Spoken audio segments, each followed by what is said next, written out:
انا اشتغلت اوبر هنا فترة مش قليلة، كذا سنة. اوبر على قد ما فيها مشاكل بس فيها مميزات كتيرة قوي. من اكتر الحاجات الحلوة الواحد شافها من اوبر ان هو شاف حتت كتيرة في البلد ديت. امريكا فيها حتت غاية في الجمال، زي ما فيها حتت مش حلوة او حتت فيها مشاكل، بس فيها مناطق خرافية. ومش بس المناطق اللي فيها الاغنياء بس، حتى في اماكن تانية ممكن تبقى بسيطة ولكن جميلة وليها طابع لطيف جدا.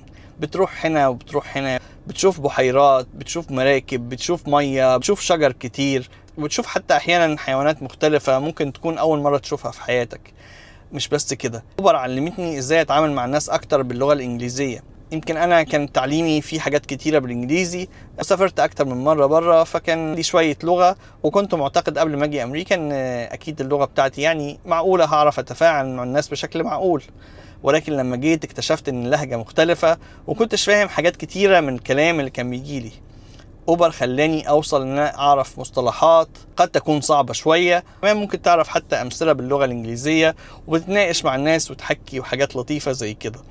استغل وقتك دايما في الحاجة اللي انت بتعملها وحبها، واستفيد منها قد ما تقدر، لان كل حاجة ممكن تعملها في المهجر بتفيدك بخبرة وخطوة ممكن ما تكونش اتعلمتها قبل كده، وتفيدك عشان تاخد خطوات افضل لمستقبلك. شاركونا برأيكم عن اكتر حاجة حبيتوا تشتغلوا فيها وتعلمتوا منها ايه. تحياتي للجميع، لؤي العاصي من نيوجيرسي، مع السلامة.